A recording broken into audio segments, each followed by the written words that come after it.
ሰላም ተኸታተልቲ እዛ ቻነል ናብ ማሕበራዊ ቁጠባዊ ፖለቲካዊ ኩነታት ናብራና ብጃመይ ንምምልካት ንክተያ ስለዚ ሼር ሳብስክራይብ ምግባር ኣይትሕመቑ። ሰላም ተኸታተልቲ እዛ መደብ ከመይ ቀኒኹም? ሎሚ ብዛዕባ ኣብ ዝሓለፈ ሰሙን ዘጋጠመ ፍሉያት ፍጻመታት ክደህስስ እየ። ሳብስክራይብ ዘይገበርኩም ድማ ሳብስክራይብ ክትገብሩ ይዕድመኩም። ኣብ ዝሓለፈ ሰሙን ብዙሓት ፍሉያትን ኣገደስትን ፍጻመታት ኣጋጢሞም እዮም። ገለ ካብኡ ኣብ ኢትዮጵያ ናይ ምንቅጥቃጥ መሬትን እሳተ ጎመራን ተላዒሉ ኣሎ፣ ነቲ መሬት ከዓ ሰናጢቕዎ ኣሎ። ካልእ ከባቢ ናይ ዓለም ምስ እንመፅእ እውን ብፍላይ ኣብ ሶርያ እቲ ሓድሽ መንግስቲ ሒዙ ዘሎ ተቃዋሚ ውድብ ዝነበረ ናይ ሶርያ ብፍላይ ከዓ እቲ ሓያት ተሕሪር አልሻም መራሒኡ ኣቡ መሐመድ አልጆላኒ ምስ ዝተፈላለየ ሃገራት ይዘራረብ ኣሎ። ብዙሓት ሃገራት ከዓ ኣብ ሶርያ ዘሎ ኩነታት ንኽርእዩ ምስቲ መራሒ ንክዘራርቡ ኢሎም ይኣትው ኣለዉ። ኣብዚ ቀረባ ናብ ሶርያ ዝበፅሑ ከዓ ሚኒስተር ጉዳያት ወፃኢ ናይ ፈረንሳን ናይ ጀርመንን እዮም። ሚኒስተር ወፃኢ ጉዳያት ናይ ፈረንሳ ሰብኣይ ክኸውን ከሎ ሚኒስትሪ ወፃኢ ጉዳያት ናይ ጀርመን ግን ጓል ኣንስተይቲ እያ፣ ኣናሌና በርቦክ እያ ከዓ ትበሃል። ኣብቲ ናብ ሶርያ ዝኸድዎ ጉዕዞ እቲ መራሒ ናይ ሓያት ተሕሪር አልሻም ኣቡ መሐመድ አልጆላኒ ነቲ ናይ ፈረንሳ ሚኒስተር ወፃኢ ጉዳያት ብኢዱ ሰላም ኢሉ ነታ ናይ ጀርመን ግን ጓል ኣንስተይቲ ስለ ዝኾነት ሰላም ኣይብላን። እዚ ከዓ ብዙሕ ግዜ ኣብ ገለ ናይ ሙስሊም ሕብረተሰብ እንሪኦ ኩነታት ወይ ከም ኖርማል ኩነታት ኮይኑ ክረአ ይከኣል እዩ። ግን እዚ መራሒ እዚ ቅድሚ ሕጂ ኣባል ናይ አልቃዒዳ ናይ ኣይሲስ ነይሩ ተባሂሉ ሓደ እስላማዊ ሓይሊ ነይሩ ተባሂሉ ዝእመነሉ መራሒ እዩ። ስለዚ እዚ ናብ ዓለም ቁሩብ ስክፍታን ቁሩብ ኣዘራራብን ኮይኑ ኣሎ። ምክንያቱ እዞም ንሶርያ ሒዞማ ዘለው ሓያት ተሕሪር አልሻም ወይ ከዓ ብፍላይ ኣቡ መሐመድ አልጆላኒ ከምቲ ናይ ጣሊባን ዝኾነ ሲስተም ድዩ ክጥቀም ንደቂ ኣንስትዮ ክፀቅጥ ድዩ ኣብ ደቂ ኣንስትዮ ዘለዎ ኣረኣያ ብፍላይ ከዓ ኣብ ትምህርትን ኣብ ስራሕን ኣብ ካልእ ናተን ምዕባለን እንታይ ዓይነት ስጉምቲ ክወስድ እዩ ዝብል ኣብ ከምኡ ዓይነት ትንታነ ከይዱ ኣሎ። ምናልባሽ ኣብ መፃኢ እንሪኦ እዩ ማለት እዩ። ሎሚ ብፍሉይ ክዛረበሉ ደልየ ዘለኹ ግን ክልተ ፍፃመታት እየን። ሓንቲ እዚ ናብ ኣሜሪካ ዝተካየደ ግብረ ሽበራዊ መጥቃዕቲ፣ ካልእ እውን ወታደራት እስራኤል ኣብ ሶርያ ዝወሰድዎ ስርሒት ማለት እዩ። በቲ መጀመርያ ክንጅምር ከለና ኣብ ዝሓለፈ ሰሙን ኣብ ኣሜሪካ ክልተ ግብረ ሽበራዊ መጥቃዕቲ ተካይዱ ኣሎ። ክልቲኣቱ ከዓ ብማኪና ዝተካየደ እዩ። ክልቲኣቱ ነቲ ግብረ ሽበራዊ መጥቃዕቲ ዘካየዱ ከዓኒ ኣባላት ሰራዊት ኣሜሪካ ነበር እዮም ማለት እዩ። እቲ ቀዳማይ መጥቃዕቲ ኣብ ኒው ኦርሊንስ ኮይኑ ሓደ ማኪና ዘዊሩ ናብ ህዝቢ ኣትዩ። እቲ ማኪና ዘዊሩ ናብ ህዝቢ ዝኣተወ ኣባል ሰራዊትና ኣሜሪካ ነበር። ድሓር ግን ካብቲ ሰራዊት ዝወፀ ወይ ዝተረፈተ ኮይኑ ሸምሸዲን ጀባር ዝበሃል። ሸምሸዲን ጀባር ከም ዝተፈለጠ ብናይ ኣይሲስ ወይ ዞም ናይ እስላማዊ ጥሩፍነት ዝኣምኑ ብናቶም ተፀልዩ ማኪና ሒዙ ኣብ ፅዑቕ ህዝቢ ዘለዎ ጎደና ዘዊሩ ኣትዩ 15 ሰባት ክቐትል ከሎ ንብዙሓት ከዓ ኣቕሲሉ ኣሎ። ሸምሸዲን ሓደ ካብቲ ሒዝዎ ዝፀንሐ እዛ ባንዴራ ናይ ኣይሲስ እያ ማለት እዩ። ካልእ ተተኮስቲ እውን ሒዙ ፀኒሑ። ብሓፈሻ ግን ኣብዚ ሓድሽ ዓመት 15 ሰባት ቀቲሉ ብዙሓት ሰባት ከዓ ኣቕሲሉ ማለት እዩ። ድሕሪኡ ብዙሕ ከይፀንሐ እውን ሓደ ካልእ ናይ ቴስላ ሳይበር ትራክ እዘን ቴስላ ዝበሃላ ማኪና ኢሎን ማስክ ዝውንነን ካብቲ ናቱ ፍርያት ዝወፃ ማለት እዩ። ቴስላ ሳይበር ትራክ ገይሩ ኣብ ናይ ትራምፕ ሆቴል ኣብ ላስ ቬጋስ ማለት እዩ ዘዊርዋ ኣብታ ኣፍ ደገ ተባሪዓ እሱ ቅድምሳ ምብራዓ ውሽጣ ስለ ዝነበረ ባዕሉ ነብሱ ቀቲልዋ ይበሃል ኣሎ። እዚ እውን ኣባል ሰራዊት ናይ ኣሜሪካ ወይ ዕጡቕ ኮይኑ ማቲው ኣለን ሊቨንስበርገር ዝበሃል እዩ። እዚ ከዓኒ ንነብሱ ቀቲሉ ካልኦት እውን ሓደ 7 ሰባት ኣቕሲሉ ዓብ ዝኾነ ጉድኣት ግን ኣይገበረን ማለት እዩ። ስለዚ እዚ ሓዳሽ ዓመት ኣብ ኣሜሪካ ዳርጋ ብግብረ ሽበራዊ መጥቃዕቲ ተጀሚራ ኣላ ክንብላ ንኽእል። ብዙሓት ሰባት ቀቲላን ኣቕሲላን ከኣላ ከም ዝፍለጥ ኣብዚ جيزناي كريسماس ويناي لدت زنبرون أب جرمن بحادة سعوداوي مبقول زلو دكتور ماكينا زويرو أب سبات آتيو بزحات سبات قوتيلن أعصيلن مالتيو بحافشا بزعبا قبرش براو متكعتي كنزارب كلنا ازوم سبات زيوم انتا عينت سبات يوم مالت قبرش براو متكعتي زفتسمو سبات انتا عينت سبات يوم انتا عينت سنا امرو وي سايكولوجي زلو ميلنا ان حسبينا كل جيزي تخالقون انتا عينت تمرتيهم زمهارو تمرت كل جيزي نعلمنا تصبق مقدين خوص دايخات مهارو كن انتا عينت عناو تمرتيهم زمهارو إلناون ان حسبينا بزعبا سنا أمرو نايزوم كم زعينت سبات بزح يتصحفي بزح يزربيو جن ملو بملو كتردقون كتنتنون قليل أيكونن بحفشا جن أب قبرش براو متكعت دساتفو سبات ناتهم تمكرو كاب كل عنتهم جميركا سنة لبون كم زتقلو حادة مصنعتات يرقاقص يكالؤون ባህርያቶም እንታይ ዓይነት ባህርያት ኣለዎም መቸም ወላ ግብረ ሽበራዊ መጥቃዕቲ ዘይፍፅም ሰባት ዝቐትል ሰባት ዝዕምፅ ሰባት ንሕማቕ መገዲ ዝወስድ ብዙሓት ሰባት ርኢና ኣለና ማለት እዩ ስለዚ እዚኦም እንታይ ዓይነት ሳይኮሎጂ ኣለዎም ኢልካ እንድሕር ሪኢኻ ኣብ ገለ እዋን ተመሳሳሊ ዓይነት ስነ ኣእምሮ ዘለዎም ኮይኖም ይርከቡ እዮም ስለዚ ኣብቲ ጠባዮም እውን ገለ ዓይነት ባህሪ ዘለዎም ድንጋፀ ዘይብሎም ርህራሄ ዘይብሎም ዓይነት ሰባት እዮም ተባሂሎም እውን ይእመነሎም እዮም ምክንያቱ ንዝኾነ ዕላማ መቸም ግብረ ሽበራዊ መጥቃዕቲ ብዙሕ ግዜ ንፖለቲካዊ ንሃይማኖታዊ ንኻልእ ዕላማታት ይካየድ እዩ ግን ቆልዓ ሰበይቲ ክትቀትል ከለኻ እንታይ ዓይነት ዕላማ ኢኻ ብኡ ትገብር ዘለኻ ወይ እንታይ ዓይነት መልእኽቲ ተመሓላልፍ ኣለኻ ኢልካ ምርኣይ ኣገዳሲ እዩ ስለዚ እዞም ዓይነት ሰባት እዚኦም ብዙሕ ግዜ ብንእስነቶም ጀሚርካ ዝተበደሉ ወይ ምስ ዓበዩ ዝተበደሉ ኣተዓባቢኦም ዝበደሎም ዓይነት ማለት እዩ ሕማቕ ናይ ህይወት ተመክሮ ዘለዎም ባህርያቶም ከዓ ከምዚ ናርሲሲስት ዓይነት ባህሪ ዘለዎም እዮም ተባሂሎም ይእመነሎም እዩ ገሊኦም እውን ኣብቲ ትምህርቲ ትሬኒንግ ንብሎ እቲ ትምህርቲ ማለት እዩ ትምህርቲ ኩሉ ግዜ ንፅቡቅ ጥራሕ ኣይኮነን ንሕማቕ እውን ሰብ ክትምህርቲ ትኽእል ኢኻ ሕጂ ኣብ ትምህርቲ ክትመፅእ ከለካ እንታይ ዝበሃል ኣሎ ኤዱኬቲንግ ዘ ራይት ወይ ዝብሎ ወይ በቲ ትኽክል መገዲ ንሰብ ክትምህሮ ኣለካ ዝበሃል ኣተሓሳስባ ኣሎ ግን ሓደ ግብረ ሽበራ እውን ድሕር ኮይኑ ሰብ ብዛዕባ ሰብ ክቐትል ሰብ ሕማቕ ነገር ክገብር ክዕኑ ኢልካ ትምህሮ እንድሕር ኮንካ እንታይ ዓይነት ትምህርቲ እሱ ምርድኡ ሓንሳብ ክብድ ብል ኸውን እዩ ግን እዚ ከዓ ንኩሉ ግዜ በቲ ኣይዲዮሎጂ ወይ በቲ ኣተሓሳስባ ዝተቐነየ ይበሃል እዩ እንታይ ዓይነት ስነ ሓሳብ ትኽተል ኣለኻ እዚ ወሳኒ እዩ እቲ ስነ ሓሳብ ሃይማኖታዊ ክኸውን ይኽእል እዩ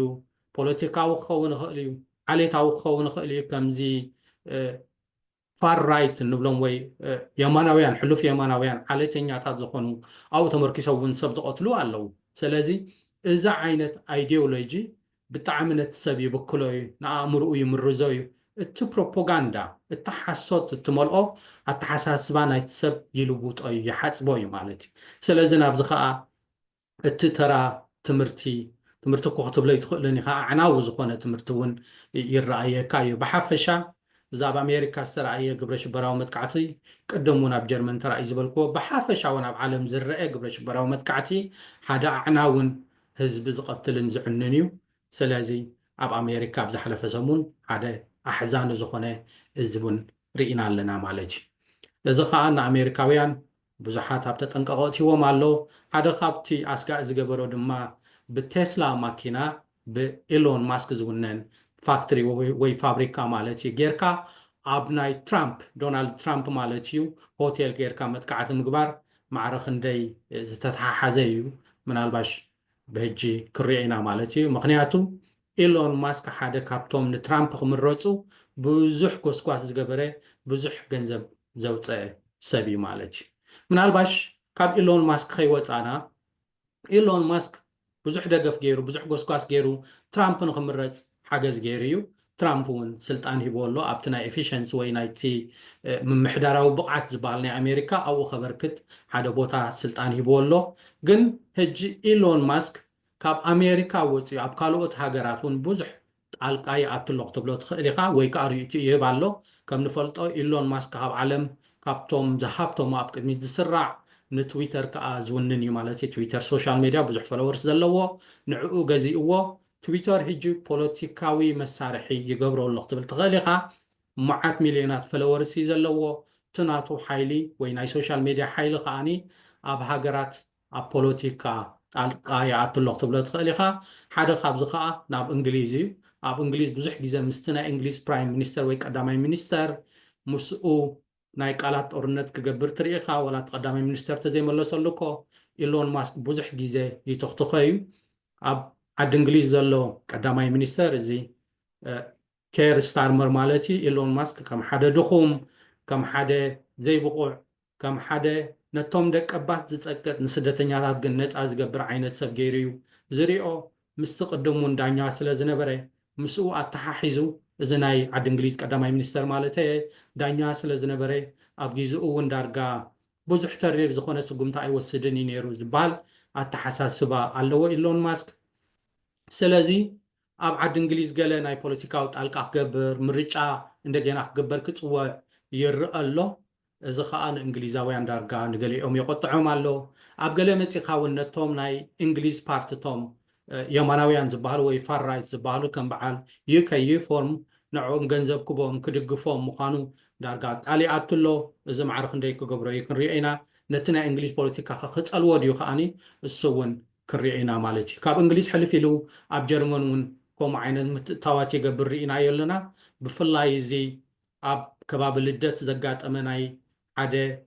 سعوداوز ما بقولوا سدتنيا ماكينة حيزنا بسبيل سلزاتوي أب رأس سدتنيا تات كم أون أب ترسي أب سلطان زلون أي جرمن سلفي ناب قلت أون نايك على أورنت دارجا إيلون ماسك جميرو نيرو نتوم يمانويان زبالو ويفار رايت الصوم طرحني جرمن كدحنوا خمس خلو وانت زاريو نيرو إذا اب جرمن ناتو زخونه زربا أمتي نيرو دارجا أمنا جرمن بوليتيكا متتواتي قبر على زبل كان منقسي جرمن ونكريتا تاتي متصلو نيرو مالتي بحافشا إيلون ماسك هابتاميو خمس بالكو كاب هابتا حليفو خاني تويتر عابين أي سوشيال ميديا زوننيو جن أبسفل عليها هجرات اندعتو أرى سدتنياتات اندخده حدا يمناوي زخونه ويك أفرّاي زخونه منقستي نخمس إلو يتعر له زي تلواناتو معرخ نديك خيديو انتاي لو تخمس إيو بخميك خبده ويم زي كسن دابلنا كريعينا مالتيو جن بنتصور حدا أسقع زخونه حدا جنزب زونن معرخ نديك بوليتيكا تلوا خمس قبر أبناي ترامب رئينا يلنا أبكال عالم كان انتاي كقبريو آخر رئينا مالتي كابز حلف عند حريلنا خمت زبالكو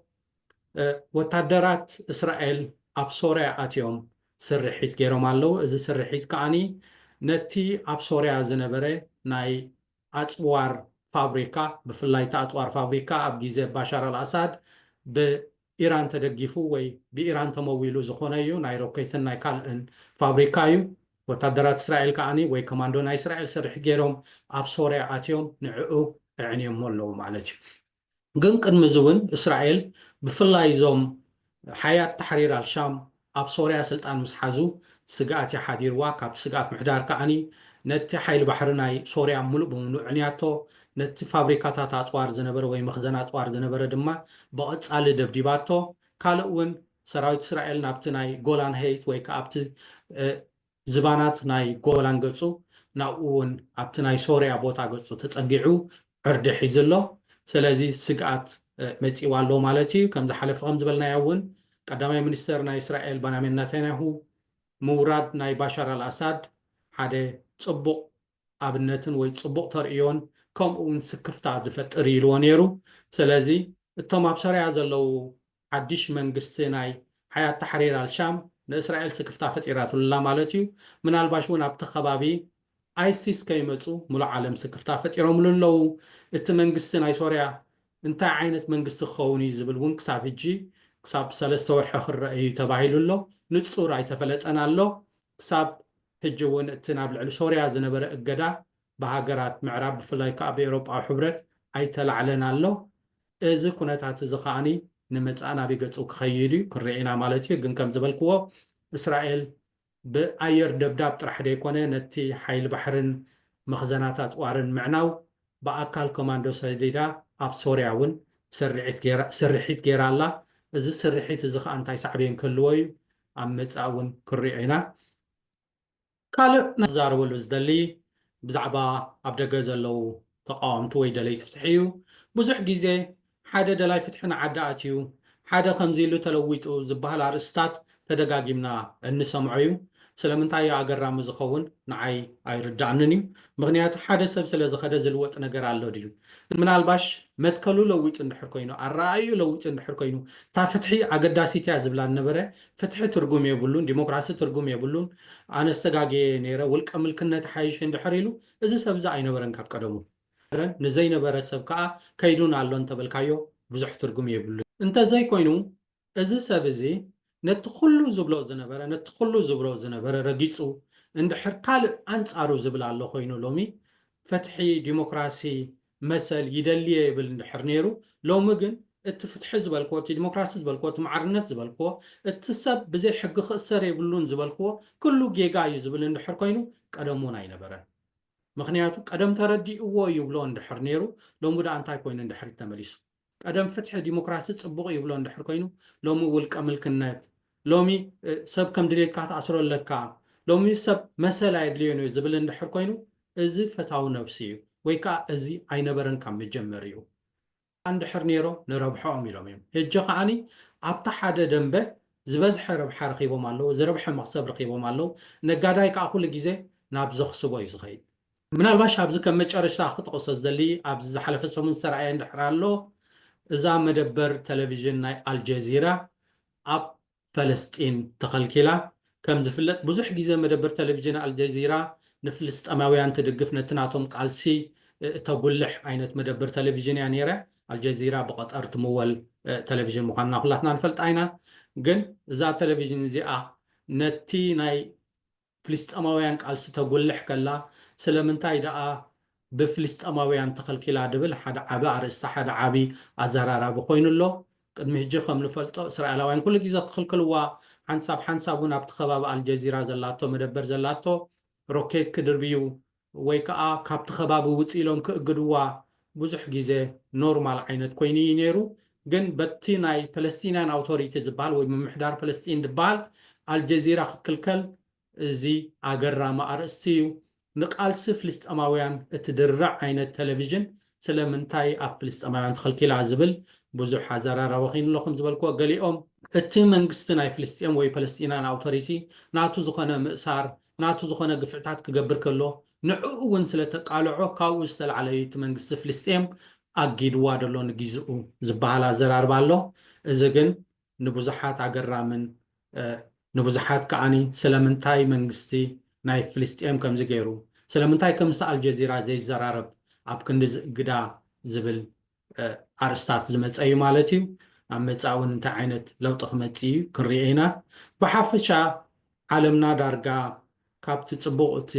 ክፉእ ኣርእስታት እዩ ወይ ክፉእ ዜናታት እዩ እንዳጎልሐ ድመፅእ ምናልባሽ እንታይ ዓይነት ፅቡቕ ኣርእስቲ ኣሎ እንታይ ዓይነት ፅቡቕ ዜና ኣሎ እንዳብልና እውን